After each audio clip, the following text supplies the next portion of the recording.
Welcome back to Ride On. I'm James Gross, and I'm joined by Melvin Lian, the founder and CEO of Voro Motors. Welcome, Melvin. How are you doing today? Good. James, thanks for having me. Absolutely. We're glad to have you. So Melvin's in Los Angeles right now, but Melvin's story traverses many time zones. Voro Motors is a company we've had our eye on for a long time here in Ride On, and I'm glad to find you have you on the podcast, Melvin. To give you a background a little bit on Voro Motors, Voro Motors is one of the largest North American electric scooter companies around. They have their own line of vehicles, which are called the EMOVE line of vehicles, which are really cool. This, I think, what Melvin will get into in a little bit on terms of how they innovated on a seated scooter is really cool. As well, of course, Melvin also is a distributor of both the Kaboo and the Dualtron scooters with that are sort of a high-end performance scooter line. That's really cool, along with the exclusive distributor of one of Emotion's one-wheel scooters as well. So we'll get into all that, but let's start, Melvin, with the founding story. So you weren't always in Los Angeles. You were born and raised in Singapore, and you actually started your company in 2017 in Singapore. Why don't you give us a little bit of the lay of land? Why did you start in 2017? Why did you start in Singapore? And what ended up happening to you in Singapore? Yeah, so I think Singapore is like New York. Driving a car is super troublesome. Like finding a parking, getting tickets. So having an portable electric scooter makes so much sense, right? So I bought one for myself to use and figured like, hey, I think others would want the same kind of freedom that I have without waiting for a bus, waiting for a metro, things of those nature. Then we sell one at a time, sell one by two, sell two by four. We grow one customer at a time and build up to a very decent retail store and a relatively good business in Singapore. As regulations hit us, the government in Singapore banned scooters overnight in 2019. So I decided to move the operations to LA, where it's summer all year round. The ridership is increasing. So a bunch of hard decisions have to be made at that year to give up everything. I had a good life, moved to LA, start all over again. Amazing. Okay, so let's get into this a little bit, Melvin. So 2017, you start Vor Motors in Singapore in what is hopefully a thriving industry where, cars are hard to drive around in that area. It's a perfect urban mobility solution. What were your first models in Singapore in 2017? Were you selling the Dualtron and Kaboos, or were you selling the EMOVE line at that time? So yeah, Kaboo and Dualtron were not in my portfolio at the time. So the EMOVE line is mostly in my portfolio. Things that are below 25 pounds, those are the categories that we go after. Easy to use, portable, throw in your car kind of electric scooters. Okay, and then so you kind of faced the most nightmare story for all founders out there in the micromobility space. The Singapore government comes to you, shuts your doors down, I think with very little notice, and you're effectively kicked out. There's no scooters anymore allowed in Singapore. I guess the first question there is did you see it coming at all? Was there any sense that hey, scooters would be banned from all of Singapore, or were you truly kind of shocked by that message from the government?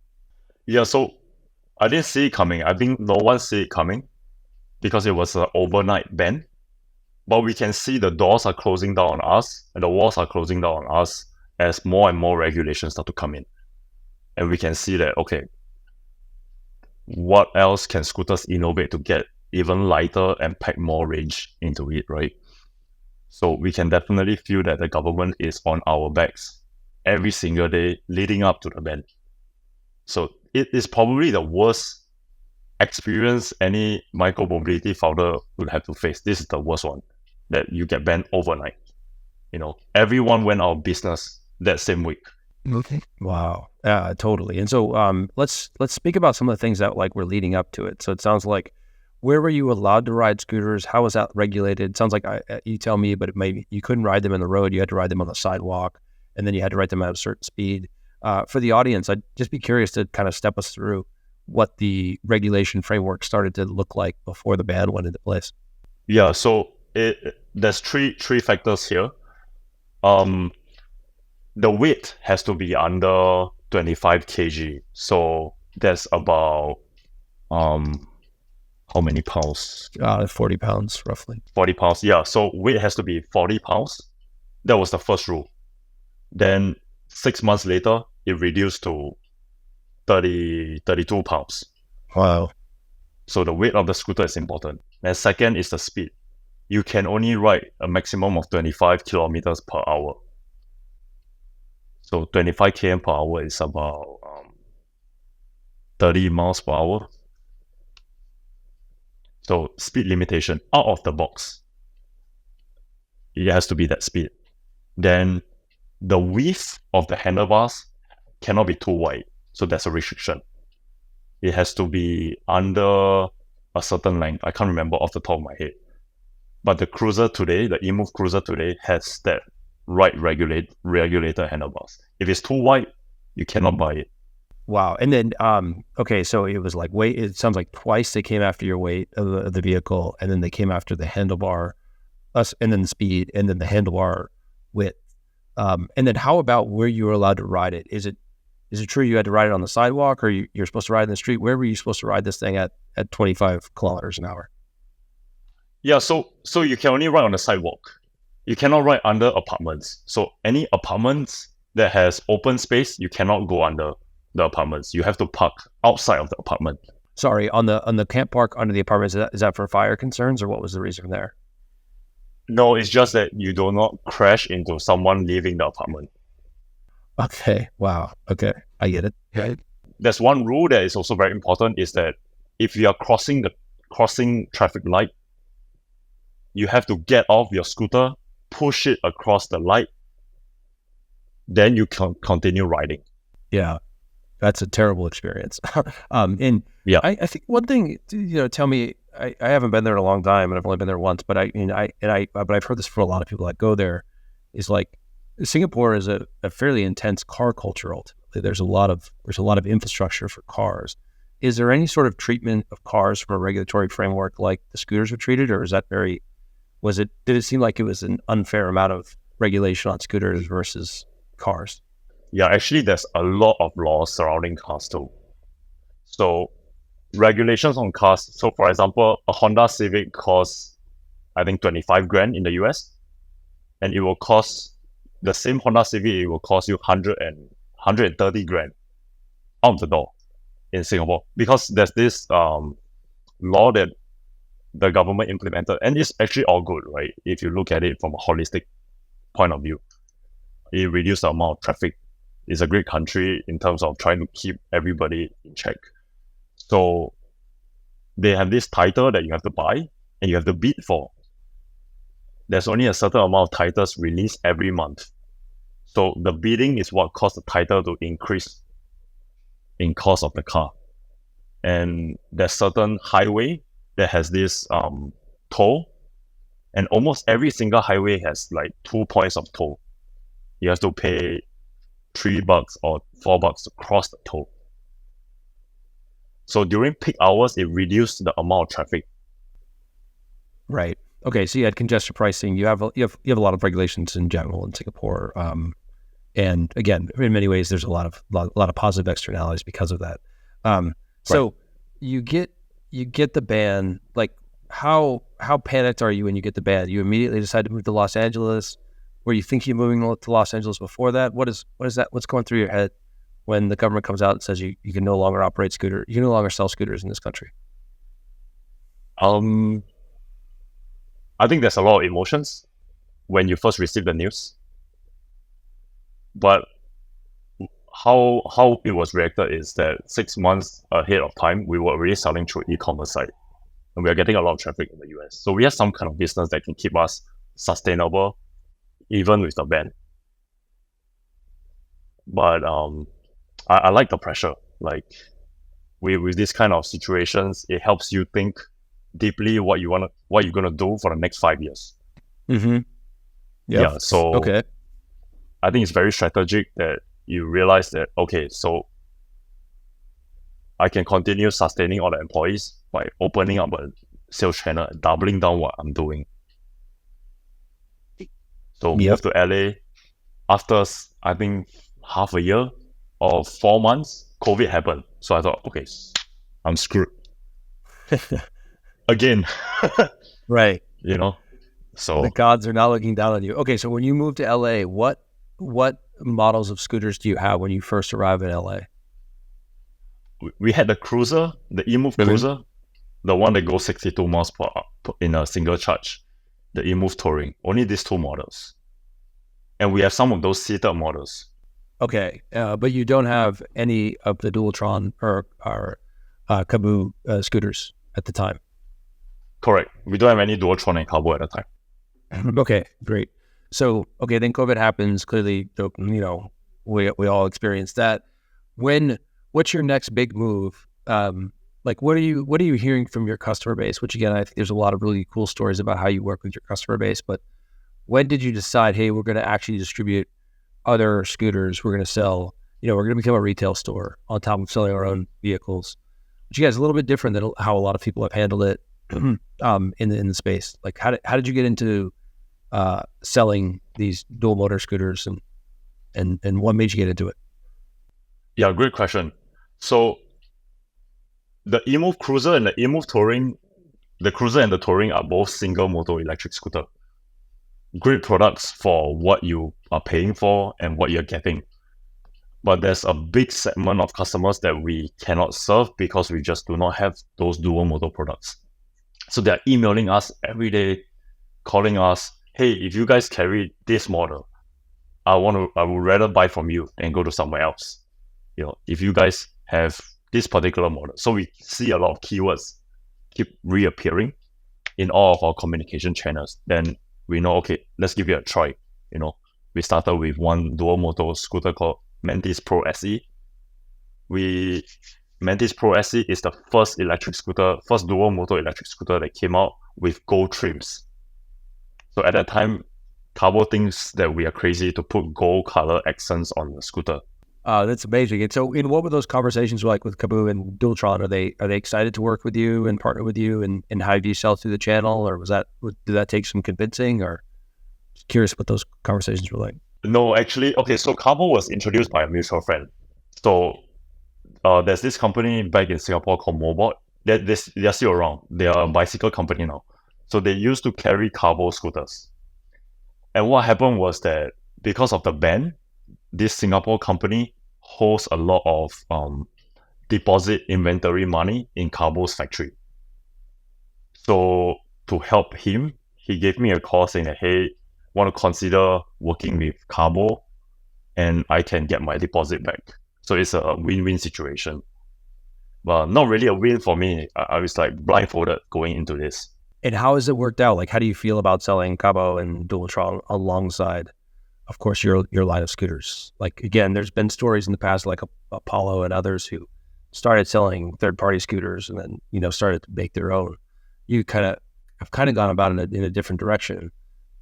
Just really curious how that works and what's the long-term strategy there? Do you start to make your own dual motors, or do you always have these partners and you're selling alongside? You're selling alongside vehicles that you don't actually make.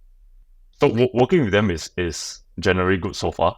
We have multilingual employees within our team where we can go after the warranty claims, after sales support, technical support, how to repair certain issues. Because we dissect all the products before it gets to us in the US. So on that side, it's easy for us. There's already SOPs, processes already built up for those stuff. In terms of long-term strategy, we still want to carry them. They are great products. I think customers should experience the different options that the best of the industry is offering. Yeah. And you're moving a lot of scooters. I think people might be pretty surprised by how many scooters you're selling. I think that number is in the tens of thousands of scooters. Is that fair to say? Yeah, but I have to kill someone if anyone knows the numbers. Okay, no, don't kill me and don't kill any of our listeners. So we can't give you the exact number. But it's a big number. What is the most popular scooter in your lineup? I think there's quite a lot of popular scooters in our lineup. I think that's interesting about our portfolio is that there's no I know there's a power law, right? 80-20 rule. But every single we pick so far has been very popular. The Cruiser, the Touring, the RoadRunner Pro, and the RoadRunner has been taking a lot of waves this past year, making a lot of waves. The Wolf King GT is also popular. The new scooter that we brought in, the eMotion RS Midnight, has been also making waves. So I would say all of them are popular. Yeah. Okay. And then how do you think about, clearly the scooter, people think so much about a scooter and standing up. But of course, what you've done with the EMOVE, with the RoadRunner Pro and the RoadRunner V2, like the seated scooter, of course, that doesn't have pedals, has pegs. I see it all around in Southern California. I know the ratings on it are through the roof. People really like it. What was your insight there in making a seated scooter like that? What did you see? What was the entrepreneurial instinct to go that route? Of course, versus going the standing route, which is so popular in most scooter form factors. Yeah, so I think the build up for RoadRunner was because I want to make a product for myself. So when I first moved to US, one of the first thing for foreigners is that you need a credit score to buy a car. It's super difficult to buy a car. I'm not sure if you ever had any friends that experienced this as a foreigner. So I was using the Fido seated electric scooter for my day-to-day commute. My legs are long. I'm a taller guy. I'm a heavier guy. I need the speed. I need the range. I need the wider frame. So it was all built for myself to use because it makes sense. It's very clear at the time that this is the next product iteration that needs to happen in the seated scooter space. No, that makes sense. You're coming off the Fido. In terms of the specs, like give the audience the specs on the RoadRunner Pro. Like, what's top speed on that thing? Oh, the RoadRunner Pro is going 50 miles per hour top speed. 50 miles per hour. So where do you ride it? There's so much use case for it. It's not just about using 50 miles per hour. And I love our RoadRunner community. They're showing us how you can use the product. It's not just about going fast. A lot of areas that people live in the US are going uphill, steep hills, San Francisco, right? You need that kind of power. That doesn't mean that you're going 50 miles per hour. You might be a 280 pounds person.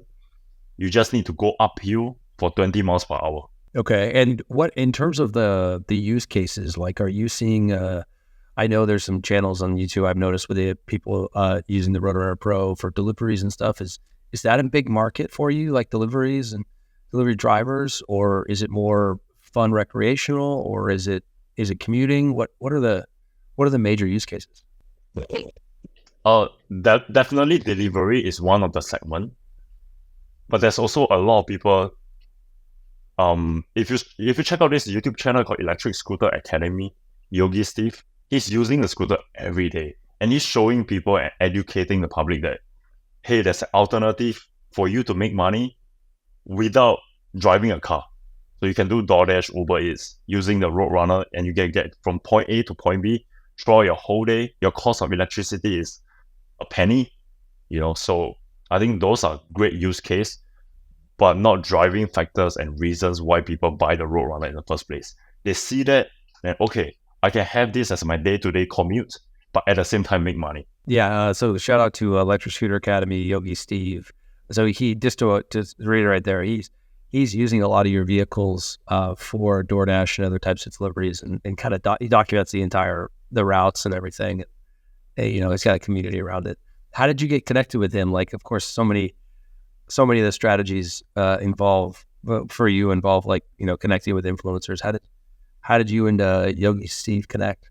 Yeah, I think there's a long story there, but Yogi Steve created a RoadRunner community that he was the first one that made the group on Facebook for like-minded people who has the RoadRunner to join the group. Hey, show us your mods. I want to see what you are building on your scooter.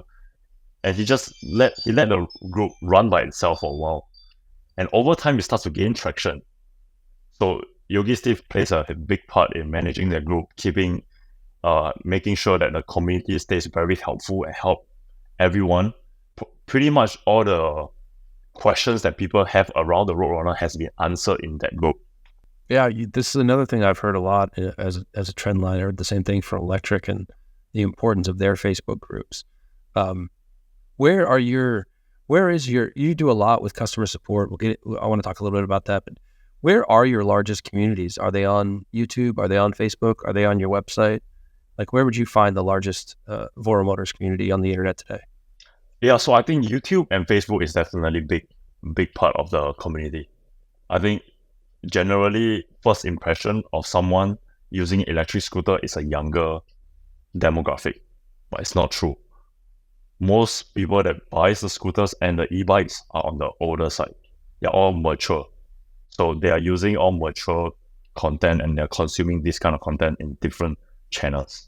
Yeah. Okay. And yeah, well, Levi calls it the silver tsunami of like, yeah, their biggest buyer, for instance, with electric is, of course, like literally a 60+ year old.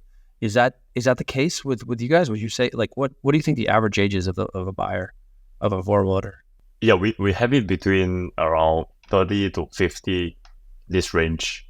Wow, that's incredible. That's really interesting. I agree. I think the misconception is that it's like it's teenagers or maybe guys that are in their early 20s, but that's definitely a different answer than that. Yeah, there's definitely different demographic for different products we carry because they all have different use case. We have a lot of customers in the 60s too, which sometimes I talk to them as well. They ride it together as a family and ride it around Hawaii Islands. Amazing. Yeah. Okay. And I've seen some of your videos in Hawaii. Let's talk about your videos really quickly. So you've got a portfolio of over 300 videos. You have 24/7 customer support. You have the ability to call in and sort of have a FaceTime call with one of your support agents and diagnosing issues and fixing issues. I guess the first question is, how do you get to 300 videos? Like, I know a lot of brands, and of course, a lot of brands make video content, but 300 is exceptional. So, what was your foresight there? Why did you decide on video, and how do you make 300 videos? How do you just go about doing that? Yeah, I think making videos is a customer driven approach. So a lot of customers in the early days, we were the first guys that made so many video tutorials on the internet, right? So a lot of customers are messaging us, hey, I just want to change my brake pads. Can I not send my whole scooter back in? Just show me step by step how to do it. And okay, sure, we start making that. And they start to have more and more demand. Hey, we have a lot of comments. Can you show me how to tune my brakes? Can you show me how to change the LCD display? And we start building them over time. And 300 over videos is an effort and testament to show customers that we build this over time. This took us 4 years to build the entire library. Yeah. How many videos do you shoot a month? We have in our pipeline. So right now it's way faster. We have a video team in the factory to help us film some basic content needed.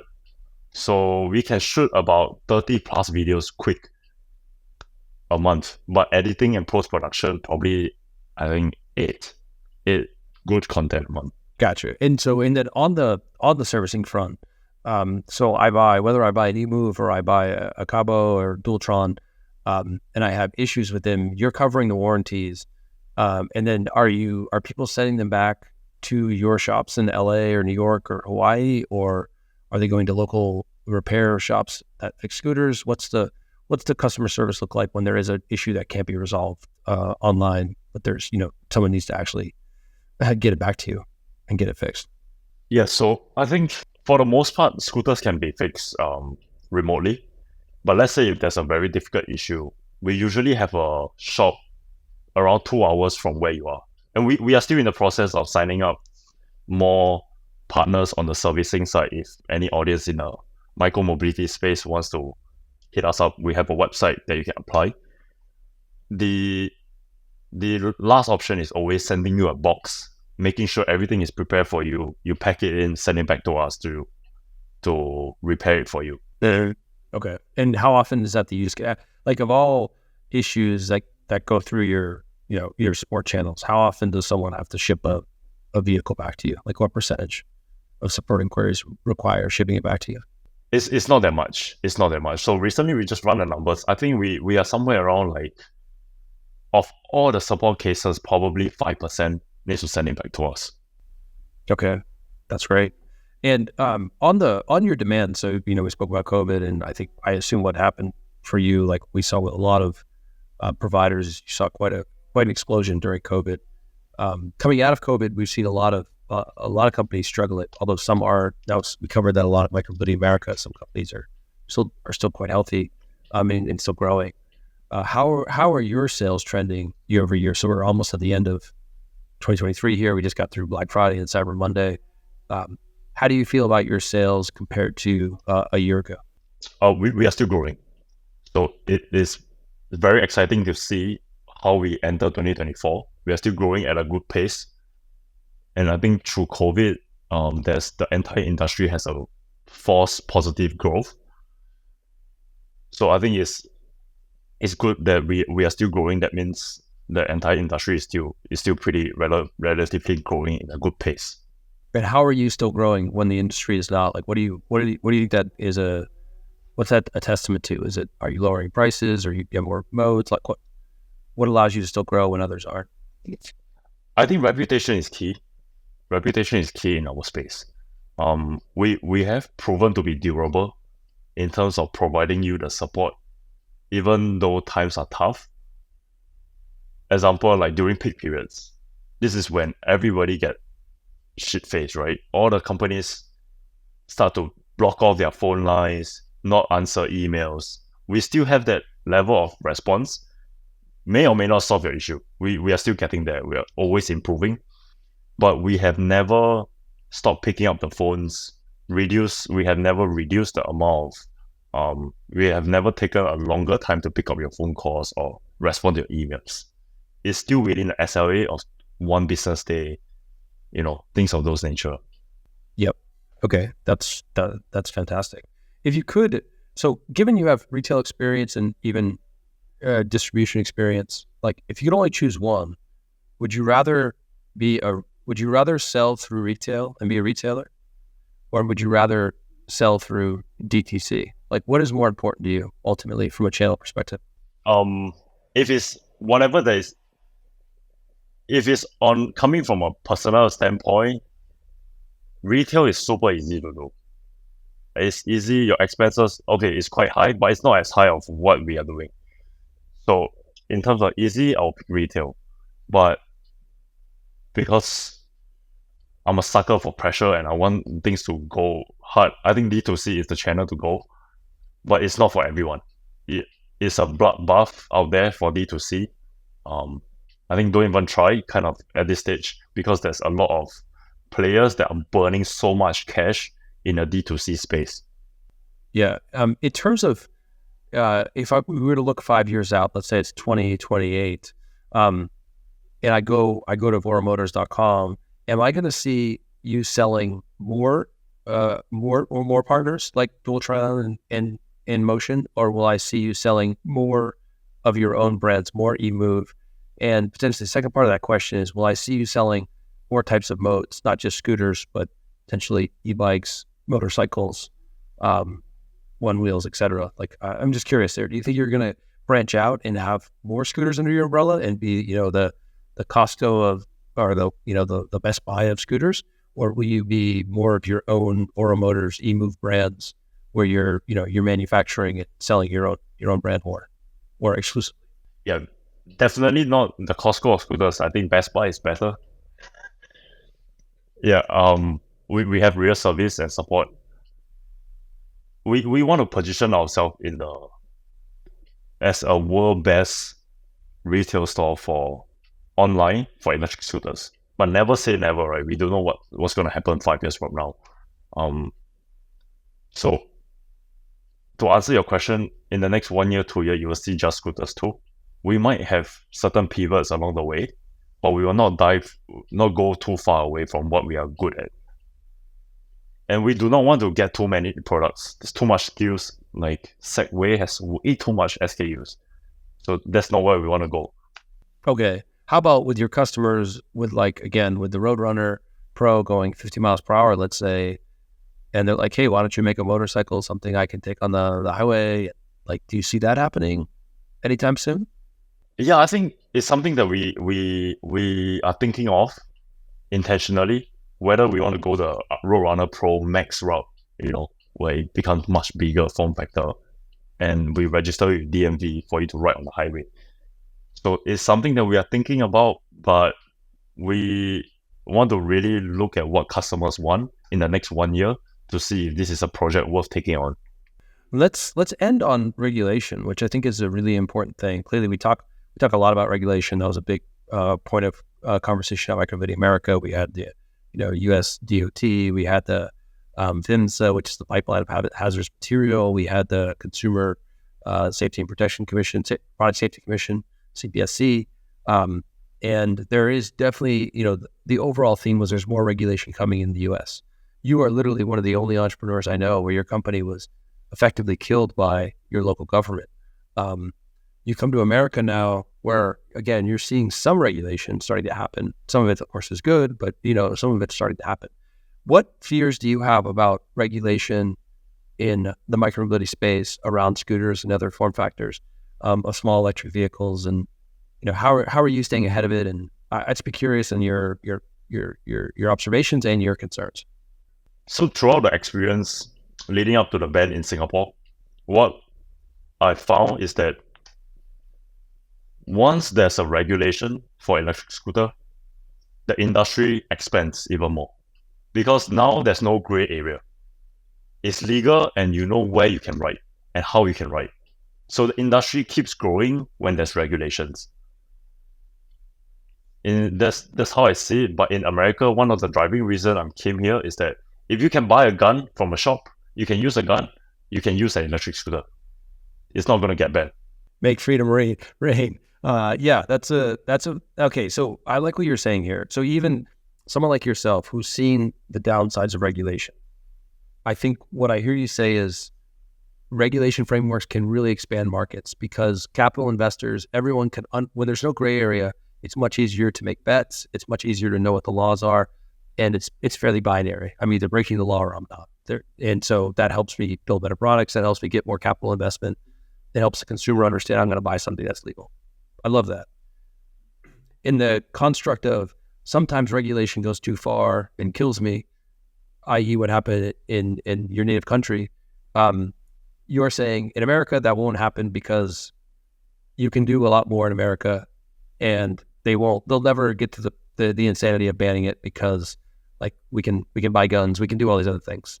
And we should be able to ride scooters because like that's a perfectly acceptable mode of transportation in the United States, in the world too, but in the United States. So I think that's what I'm hearing you say. You're making that bet that this will never get banned. Yeah, correct. It's not a bet per se. If you look at the history of products that gets regulated in the US, there's never a hard ban on something, right? There's a ban of chewing gum in Singapore. Everybody knows that. And that's just how the culture is. And that's fine. It's different country, different culture, different demographic. So scooters will be fine here, and I think people can enjoy it. And one thing that I really like about Americans here is that there's a sense of responsibility that when you are using such a high-speed scooter, you better get gear up, wear your helmets, wear your whatever protection you need. And people are more responsible in that sense. Mm-hmm. Okay. Yeah, that makes sense. So in terms of your expansion plans, clearly you're here in the US. Do you plan to sell your scooters all over the world? Clearly not in Singapore, but in other countries as well, or are you really focused on the US? So we are really focused on the US. Our doors are always open for different countries' expansion. If there's anyone that wants to reach out to us and wants to expand their country, and we can help fuel that growth, I think that will be exciting for us. But in the near term, our focus is in the US. Great. And in terms of being the number one seller of scooters in the US, like, do you think you're there? If you're not there, when do you think you'll be the number one scooter seller in the US? I think we have never looked at it in a way that to be number one. What does number one really mean? Does it mean anything to the customer? We don't care about those kind of ranking. We care more about, okay, what do you want? Like, what does the customers want? Are you enjoying our product? If you don't have our product, how much will it affect your life? If your day-to-day commute depends on this product, okay, then we have done something good. Being number one, whatever, don't really matter to us. That's a good answer. I like that answer. But I also know you do ship a lot of scooters though. So at some point you might be number one, Melvin. You're just gonna have to take the belt and the title and roll with it if that time comes.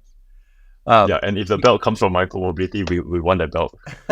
That's true. You are up. You made the quarterfinals for Riders' Choice Awards for retail, sales and maintenance, and for your scooters. So, shout out to anyone out there in your community to vote for you guys for the Riders' Choice Awards, which we'll announce in January. Good plug. Melvin, awesome. I'm honored.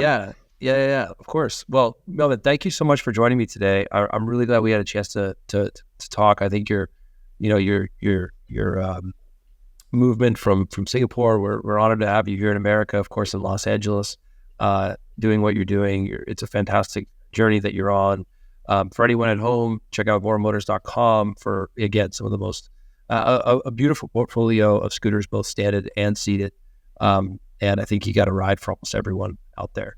So yeah, Melvin, thanks for joining us on Ride On, and look forward to talking to you again soon. Thank you, James. Thanks for having me.